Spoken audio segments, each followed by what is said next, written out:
जय श्री कृष्ण। ओम नमो भगवते वासुदेवाय। नमस्कार दोस्तों, स्वागत है आप सभी का हमारे चैनल भक्ति ज्ञान में। दोस्तों, आज मैं आपको वैशाख मास महात्म के तीसरे अध्याय की कथा सुना रहा हूँ। वैशाख मास में छत्रदान से हेमंत का उद्धार, वैशाख स्नान से 5 प्रेतों का उद्धार तथा पाप प्रशमन नामक स्तोत्र का वर्णन। नारद जी कहते हैं, एक समय विदेह राज जनक के घर दोपहर के समय श्रुत देव नाम से विख्यात एक श्रेष्ठ मुनि पधारे, जो वेदों के ज्ञाता थे। उन्हें देखकर राजा बड़े उल्लास के साथ उठकर खड़े हो गए और मधु पर्क आदि सामग्रियों से उनकी विधि पूर्वक पूजा करके राजा ने उनके चरणोदक को अपने मस्तक पर धारण किया। इस प्रकार स्वागत सत्कार के पश्चात जब वे आसन पर विराजमान हुए, तब विदेह राज के प्रश्न के अनुसार वैशाख मास के महत्तम का वर्णन करते हुए वे इस प्रकार बोले। श्रुतदेव ने कहा, राजन, जो लोग वैशाख मास में धूप से संतप्त होने वाले महात्मा पुरुषों के ऊपर छाता लगाते हैं, उन्हें अनंत पुण्य की प्राप्ति होती है। इस विषय में एक प्राचीन इतिहास का उदाहरण दिया करते हैं। पहले वंग देश में हेमकांत नाम से विख्यात एक राजा हो गए हैं। वे कुश केतु के पुत्र, परम बुद्धिमान और शस्त्रधारियों में श्रेष्ठ थे। एक दिन वे शिकार खेलने में आसक्त होकर एक गहन वन में जा घुसे। वहां अनेक प्रकार के मृग और बराह आदि जंतुओं को मारकर जब वे बहुत थक गए, तब दोपहर के समय मुनियों के आश्रम पर आए। उस समय आश्रम पर उत्तम व्रत का पालन करने वाले शतर्षि नाम वाले ऋषि समाधि लगाए बैठे थे, जिन्हें बाहर के कार्यों का कुछ भी भान नहीं होता था। उन्हें निश्चल बैठे देख राजा को बड़ा क्रोध हुआ और उन्होंने उन महात्माओं को मार डालने का निश्चय किया। तब उन ऋषियों के 10,000 शिष्यों ने राजा को मना करते हुए कहा, ओ खोटी बुद्धि वाले नरेश, हमारे गुरु लोग इस समय समाधि में स्थित हैं। बाहर कहाँ क्या हो रहा है इसको ये नहीं जानते, इसलिए इन पर क्यों तुम्हें क्रोध नहीं करना चाहिए। तब राजा ने क्रोध से विवल होकर शिष्यों से कहा, ध्वज कुमारों, मैं मार्ग से थका मादा यहाँ आया हूँ, अतः तुम ही लोग मेरा आतिथ्य करो। राजा के ऐसा कहने पर वे शिष्य बोले, हम लोग भिक्षा मांगकर खाने वाले हैं। गुरुजनों ने हमें किसी के आतिथ्य के लिए आज्ञा नहीं दी है। हम सर्वथा गुरु के अधीन हैं, अतः तुम्हारा आतिथ्य कैसे कर सकते हैं।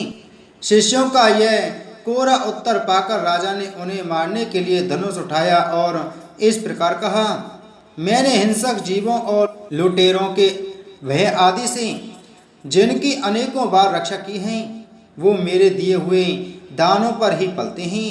वे आज मुझे ही सिखलाने चले हैं। ये मुझे नहीं जानते। ये सभी कृतघ्न और बड़े अभिमानी हैं। इन आदताइयों को मार डालने पर भी मुझे कोई दोष नहीं लगेगा। ऐसा कहकर वे कुपित हो धनुष से बाण छोड़ने लगे। बेचारे शिष्य आश्रम छोड़कर भय से भाग चले। भागने पर भी हेमकांत ने उनका पीछा किया और 300 शिष्यों को मार गिराया। शिष्यों के भाग जाने पर आश्रम पर जो कुछ सामग्री थी उसे राजा के पापात्मा सैनिकों ने लूट लिया।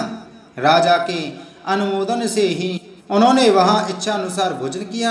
तत्पश्चात दिन बीतते बीतते राजा सेना के साथ अपनी पुरी में आ गई।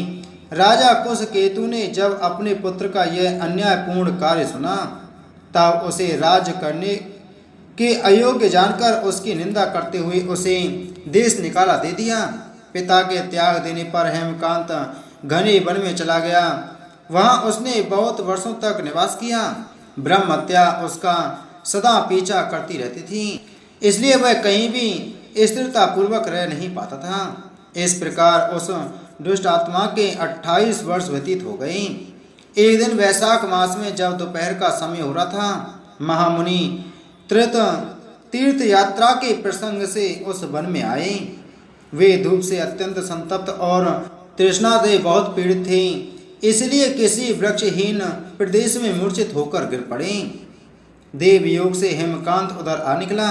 उसने मुनि को प्यास से पीड़ित, मूर्छित और थका मादा देख उन पर बड़ी दया आई। उसने पलाश के पत्तों से छत्र बनाकर उनके ऊपर आती हुई धूप का निवारण किया। वह स्वयं मुनि के मस्तक पर छाता लगाए खड़ा हुआ और तुम्बी में रखा हुआ जल उनके मुख में डाला। इस उपचार से मुनि को चेत हो आया और उन्होंने क्षत्रिय के दिए हुए पत्ते के छाते को लेकर अपनी व्याकुलता दूर की। उनकी इंद्रियों में कुछ शक्ति आई और वे धीरे धीरे किसी गांव में पहुंच गए। उस पुण्य के प्रभाव से हेमकांत की 300 ब्रह्म हत्याएं नष्ट हो गईं। इसी समय यमराज के दूत हेमकांत को लेने के लिए वन में आए। उन्होंने उसके प्राण लेने के लिए संग्रहणी रोग पैदा किया। उस समय प्राण छूटने की पीड़ा से छटपटाते हुए हेमकांत ने 3 अत्यंत भयंकर यमदूतों को देखा, जिनके बाल ऊपर की ओर उठे हुए थे। उस समय अपने कर्मों को याद करके वह चुप हो गया। छत्रदान के प्रभाव से उसको भगवान विष्णु का स्मरण हुआ। उसके स्मरण करने पर भगवान महाविष्णु ने विश्वक्सेन से कहा, तुम शीघ्र जाओ, यमदूतों को रोको, हेमकांत की रक्षा करो। अब वह निष्पाप एवं मेरा भक्त हो गया है। उसे नगर में ले जाकर उसके पिता को सौंप दो। साथ ही मेरे कहने से कुशकेतु को यह समझाओ कि तुम्हारे पुत्र ने अपराधी होने पर भी वैशाख मास में छत्रदान करके एक मुनि की रक्षा की है, अतः वह पाप रहित हो गया है। इस पुण्य के प्रभाव से वह मन और इंद्रियों को अपने बस में रखने वाला, दीर्घायु, शूरता और उदारता आदि गुणों से युक्त तथा तुम्हारे समान गुणवान हो गया है। इसलिए अपने इस महाबली पुत्र को तुम राज्य का भार संभालने के लिए नियुक्त करो। भगवान विष्णु ने तुम्हें ऐसी ही आज्ञा दी है। इस प्रकार राजा को आदेश देकर हेमकांत को उनके अधीन करके यहाँ लौट आओ। भगवान विष्णु का यह आदेश पाकर महाबली विश्वक्सेन ने हेमकांत के पास आकर यमदूतों को रोका और अपने कल्याण में हाथों से उसके सब अंगों में स्पर्श किया। भगवत भक्त के स्पर्श से हेमकांत की सारी व्याधि क्षण भर में दूर हो गई। तदंतर विश्वक्सेन उसके साथ राजा की पुरी में गई। उन्हें देखकर राजा कुशकेतु ने आश्चर्ययुक्त हो भक्ति पूर्वक मस्तक झुकाकर पृथ्वी पर साष्टांग प्रणाम किया और भगवान के पार्षद का अपने घर में प्रवेश कराया। वहाँ नाना प्रकार के स्तोत्रों से उनकी स्तुति तथा वैभवों से उनका पूजन किया। तत्पश्चात महाबली विश्वक्सेन ने अत्यंत प्रसन्न होकर राजा को हेमकांत के विषय में भगवान विष्णु ने जो संदेश दिया था वह सब कह सुनाया। उसे सुनकर कुशकेतु ने पुत्र को राज्य पर बिठा दिया और स्वयं विश्वक्सेन की आज्ञा लेकर उन्होंने पत्नी सहित वन को प्रस्थान किया। तदंतर महामना विश्वक्सेन हेमकांत से पूछकर और उसकी प्रशंसा करके श्वेत द्वीप में भगवान विष्णु के समीप चले गए। तब से राजा हेमकांत वैशाख मास में बताए हुए भगवान की प्रसन्नता को बढ़ाने वाले शुभ धर्मों का प्रतिवर्ष पालन करने लगे। वे ब्राह्मण भक्त, धर्मनिष्ठ, शांत, जितेंद्रिय, सब प्राणियों के प्रति दयालु और संपूर्ण यज्ञों की दीक्षा में स्थित रहकर सब प्रकार की संपदाओं से संपन्न हो गए। उन्होंने पुत्र पौत्र आदि के साथ समस्त भोगों का उपभोग करके भगवान विष्णु का लोक प्राप्त किया। वैशाख सुख से साध्य अतिशय पुण्य प्रदान करने वाला है।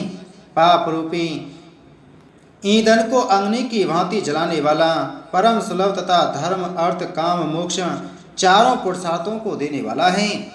अम्बरीश ने कहा, मुनि, जिसके चिंतन मात्र से पाप राशि का लय हो जाता है, उस पाप प्रशमन नामक स्तोत्रों को मैं भी सुनना चाहता हूँ। आज मैं धन्य हूँ, अनुग्रहित हूँ। आपने मुझे उस शुभ विधि का श्रवण कराया जिसके सुनने मात्र से पापों का क्षय हो जाता है। वैशाख मास में जो भगवान केशव के कल्याण में नामों का कीर्तन किया जाता है, उसी को मैं संसार में सबसे बड़ा पुण्य, पवित्र, मनोरम तथा एकमात्र सुकृत से भी सुलभ होने वाला शुभ कर्म मानता हूँ। अहो, जो लोग माधव मास में भगवान मधुसूदन के नामों का स्मरण करते हैं वे धन्य हैं। अतः यदि आप उचित समझें तो मुझे पुनः माधव मास की ही पवित्र कथा सुनाएं। सूत जी कहते हैं, राजाओं में श्रेष्ठ हरि भक्त अम्बरीश का वचन सुनकर नारद मुनि को बड़ी प्रसन्नता हुई। यद्यपि वे वैशाख स्नान के लिए जाने को उत्कंठित थे, तथापि सत्संग में आनंद आने के कारण रुक गए और राजा से बोले। नारद जी ने कहा, महीपाल, मुझे ऐसा जान पड़ता है कि यदि दो व्यक्तियों में परस्पर भगवत कथा संबंधी सरस वार्तालाप छिड़ जाए तो वह अत्यंत विशुद्ध अंतःकरण को शुद्ध करने वाला होता है। आज तुम्हारे साथ जो माधव मास के महात्म की चर्चा चल रही है, यह वैशाख स्नान की अपेक्षा अधिक पुण्य प्रदान करने वाली है, क्योंकि माधव मास के देवता भगवान श्री विष्णु हैं। अतः उसका कीर्तन भगवान का ही कीर्तन है, जिसका जीवन धर्म के लिए और धर्म भगवान की प्रसन्नता के लिए है, तथा जो रातों दिन पुण्योपार्जन में ही लगा रहता है, उसी को इस पृथ्वी पर मैं वैष्णव मानता हूँ। राजन, अब मैं वैशाख स्नान से होने वाले पुण्य फल का संक्षेप से वर्णन करता हूँ। विस्तार के साथ सारा वर्णन तो मेरे पिता ब्रह्मा जी भी नहीं कर सकते। वैशाख में डुबकी लगाने मात्र से समस्त पाप छूट जाते हैं। पूर्व काल की बात है, कोई मुनीश्वर तीर्थ यात्रा के प्रसंग से सर्वत्र घूम रहे थे। उनका नाम था मुनि शर्मा।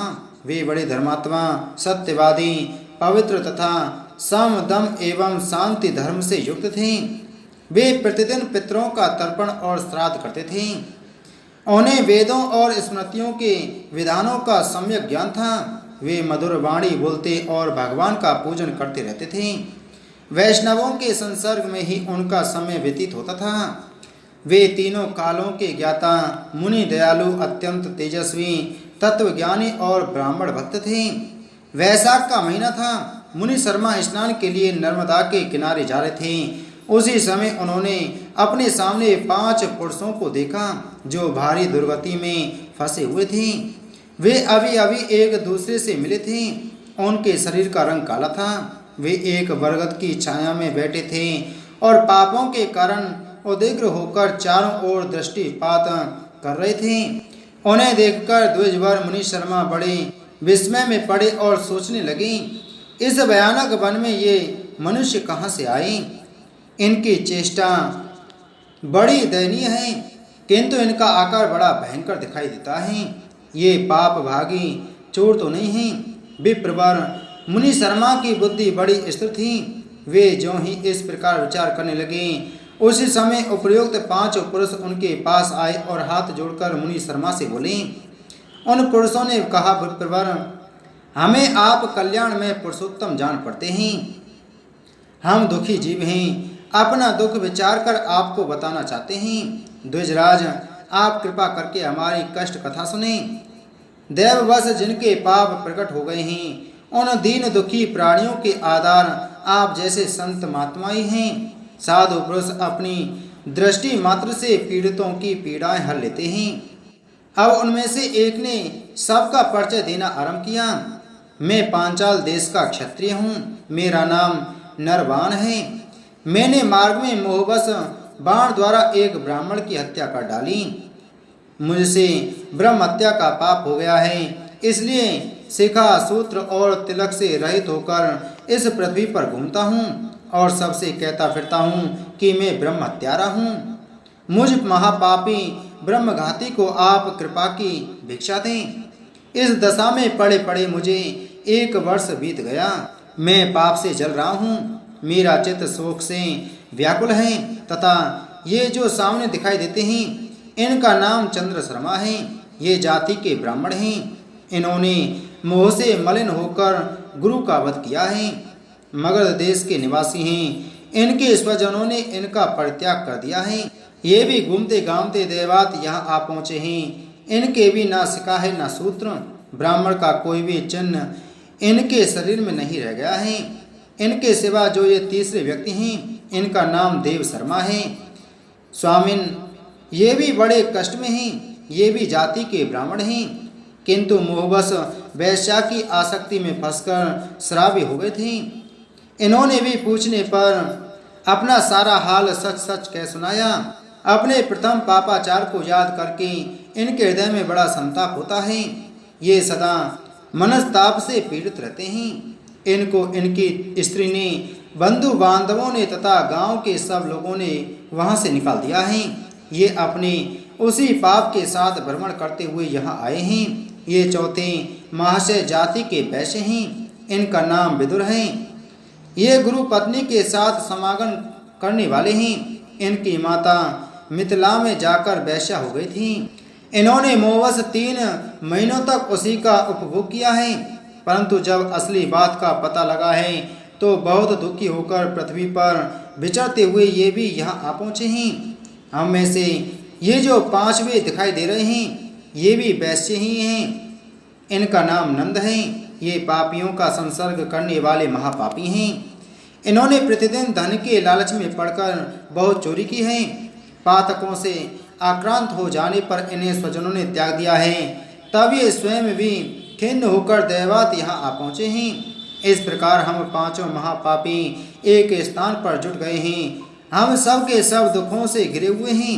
अनेकों तीर्थों में घूम आए मगर हमारा घोर पातक नहीं मिटता। आपको तेज से उदीप्त देखकर हम लोगों का मन प्रसन्न हो गया है। आप जैसे साधु पुरुषों के पुण्य में दर्शन से हमारे पातकों के अंत होने की सूचना मिल रही है। स्वामिन, कोई ऐसा उपाय बतलाइए जिससे हम लोगों के पापों का नाश हो जाए। प्रभु, आप वेदार्थ के ज्ञाता और परम दयालु जान पड़ते हैं। आपसे हमें अपने उद्धार की बड़ी आशा है। इति श्री वैशाख मास महात्म 3रा अध्याय संपूर्ण। बोल वैशाख मास महात्म की जय। बोल विष्णु भगवान की जय।